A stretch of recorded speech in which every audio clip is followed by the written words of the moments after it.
What is up, guys? It is Jacob from Quad Hunting, and this is the new feature that I talked about in the update video, where this is the Pistons weekly show. I know I'm a little behind on it, but getting it started now. And every week there will be a review of the past Pistons games and kind of a little bit of a preview at the beginning.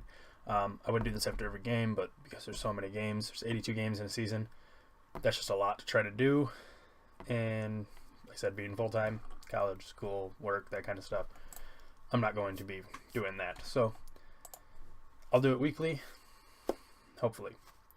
So we're going to go all the way back to the beginning of the season just because we haven't done any of it yet. Well, the Pistons right now are sitting at 9-6, 6 wins, 9 losses. And it's kind of been disappointing. They've gone on these runs where they win a couple games in a row, then they'll lose a bunch of games in a row, then they'll win a couple, and then the cycle just keeps repeating itself. They started off the season in Toronto. They lost to the Raptors 91-109. I'm just going to kind of read through the list, and then I'll get into the player stats in a little bit. Then they won the next 3 in a row against the Magic, the Bucks, and the Knicks, all at home, by being having a good defensive game. In those 3 games, the score didn't get the highest score the opponent put up was 89, and that was the Knicks. Otherwise, the Bucks only put up 83, and the Magic only put up 82. And then they went on the road to the Nets and lost 101-109. Early off in the season, the Pistons were losing their away games and they were winning their home games. They were undefeated at home there for a stretch until later on a little bit, which I'll get to. They came back home, beat the Nuggets, didn't allow them to get up to 90 points again. They had a streak going, and they were keeping that. Then they went on that the Western trip where they go off into like the California area. They started off against the Nuggets. No, they won against the Nuggets. They went to LA to play the Clippers and lost 114-82. Then they went to Phoenix and lost to the Suns 100-107. And then they lost to the Spurs 86-96. So then they went into Denver to play Denver again, and instead this time they were going into Denver. And they won 106-95 to kind of get back off that losing streak. And then they played Oklahoma City at home, which was a huge game because even though Kevin Durant's still not and is not there anymore, Russell Westbrook is still one of the best players in the NBA. So it was interesting to see how that would work. And while they didn't limit Russell Westbrook, they limited everyone else, and Russell couldn't do enough to win the game for the Thunder, and they ended up winning 104-88. Westbrook went off for, I think it was like over 30 points, something insane like that. And he had a great game overall, but just we couldn't stop him, but we could stop everyone else, and he had no options otherwise. So after a promising win, because they're still considered a good team, but it was a very promising win. Looked like the Pistons might turn a corner.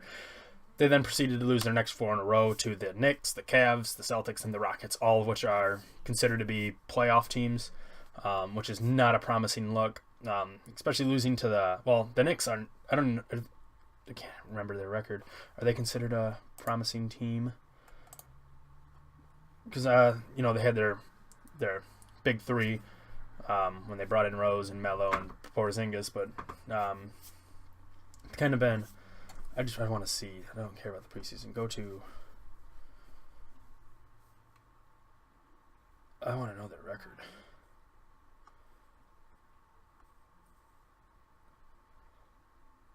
Anyways, I'm not getting their record. I'm going to keep going. So, they lost to them, which kind of hurt. Then losing to the Cavs. All these games, besides the Cavs, were really close. They lost to the Knicks 102-105. They lost to the Celtics 92-94. They lost to the Rockets 96-99. A couple things go different, and it's a win. Those are all extremely one-score games. Those are one-score games, not extremely close. They were really, really, really close. But they lost to the Cavs, who are right now got to be considered the best team in the East, 81-104. So, it's not, going into this 4-game losing streak. They do play tonight against the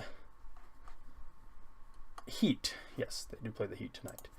So it'll be interesting to see that, see if they can rebound. The Heat are a down team right now too. They've only won 4 games, so this will be a good time to turn around and try to get some wins on the board, especially because you're going to play Oklahoma City again, the Clippers, Oklahoma City, and then the Hornets, which they kind of got to get a winning streak going here to try to even up the schedule because win more now. That way you don't have to win more in the season to get into the playoffs.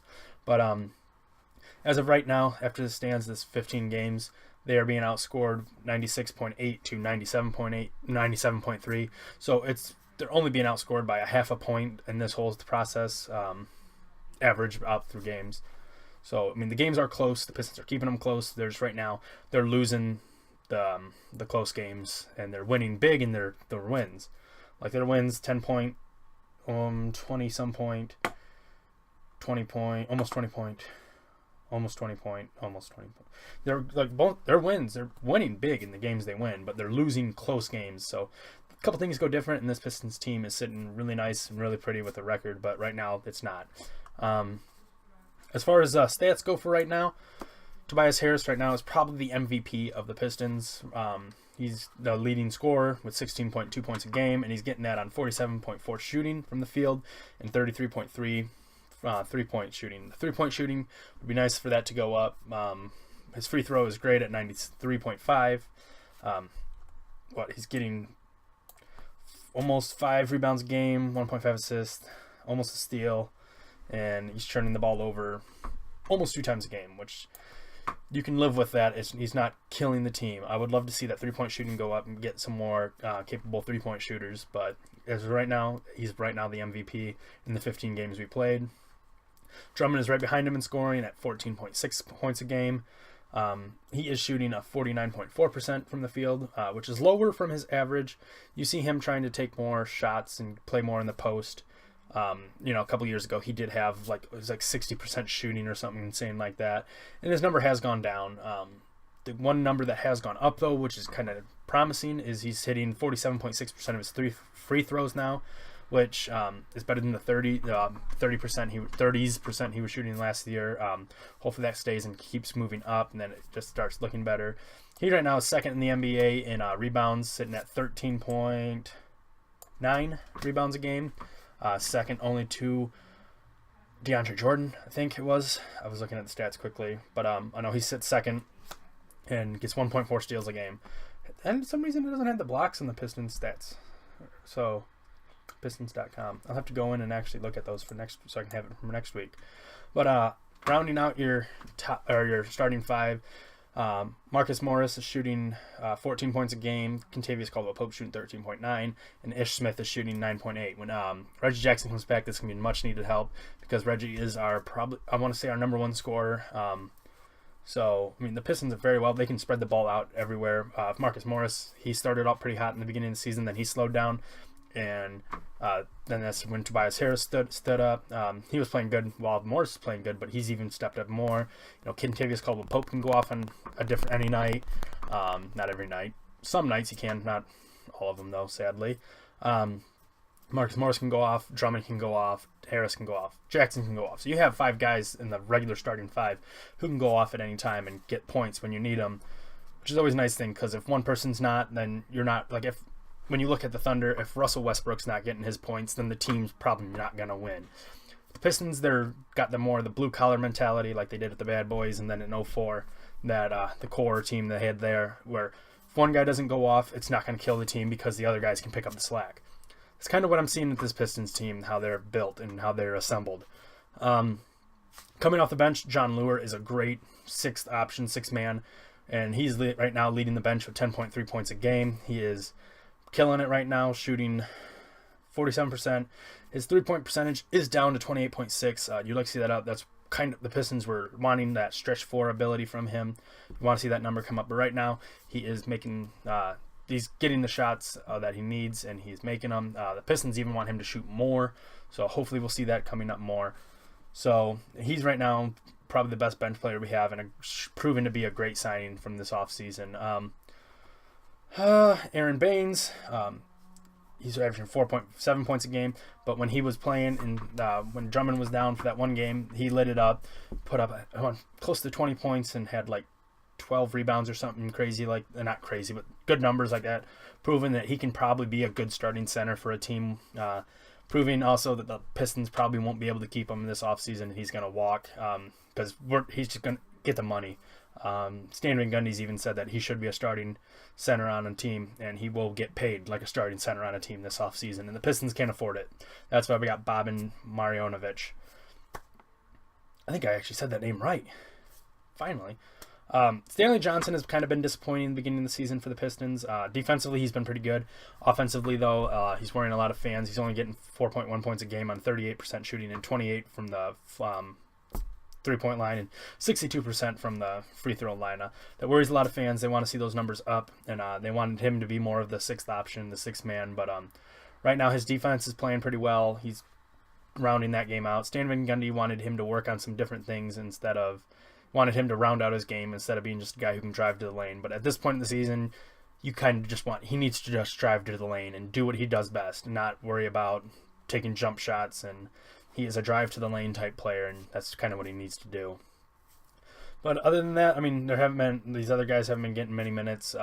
Henry Ellison and Michael Ginnible. I need to figure out how to say his name properly. The two rookies that we drafted this year, they've been playing more in the D League. Maybe next week I'll get some stats from the D League just to kind of so we can see how they're doing. Hilliard, Marjanovic, and Reggie Bullock have just not really been playing much. Beno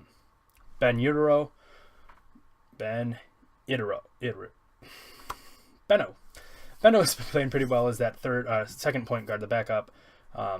With Reggie being down and Ish starting, you have him putting up 9.2 points a game, and he's doing it on a pretty solid 43, 35, and 94 shooting line. Assist-wise, how is he doing assist-wise? He right now is putting up 3.6 assists, which is pretty good for leading the bench, and it's second only just to Ish is on 6.6 assists a game. So he is playing that backup point guard role pretty well, doing a lot better than Steve Blake did last year, so that's been an upgrade. But otherwise, that's kind of what's up this week. But the big news, the biggest Piston news that's come out this week is that the team will be leaving Auburn Hills in this, I think, next coming season. This will be the last season in Auburn Hills in the Palace, and they will be moving into the Little Caesars Arena, and we'll be sharing that arena with the Pistons and be with the Red Wings, not Pistons. Pistons and Red Wings will be sharing the Little Caesars Arena in downtown Detroit, which is a huge announcement. It makes some people mad because they like the Palace, but as a whole, I like the idea. I like having all four pro teams in the downtown area, and they're not far from each other at all. They're all pretty much within walking distance of each other. I mean, you got Comerica and Ford Field are right across the street, and then I'm not 100% sure where Little Caesars Arena is going to be downtown, but I know it's not too far from those two stadiums, so it's nice to have all four teams in one area, and I think that'll help out downtown Detroit more. It's just in Auburn Hills, one thing I've seen from people who like the move is that they like how now you don't have to drive out of downtown to get to Auburn Hills, and there's more things to do downtown after a game. Pistons get done, you can go to a Lions game if the football season's still in, or you can schedule out your days now to go to all these different sport events, and I kind of like that. And there's always more to do downtown now. Businesses are starting to come back. It is Detroit. It is still kind of crappy, but it's starting their turnaround. So moving back downtown is going to help the city out in the long run, and I like the move. So that is the biggest news that's come out for the Pistons this week. But otherwise, yeah, this is going to be something new, hopefully every week. I'm going to try to keep every week. And the stats will be updated regularly. I'll keep track of the stats after every game to see how the players are playing, see who's hot, see who's not. But right now I'm going to say Harris is our MVP this season as of right now in the first 15 games. But if you like the video, leave a like, subscribe to the channel, leave some comments. We'll talk some Pistons, talk anything. So if you like the video, all that good stuff. And I will see you guys next week for the Pistons Weekly number 2.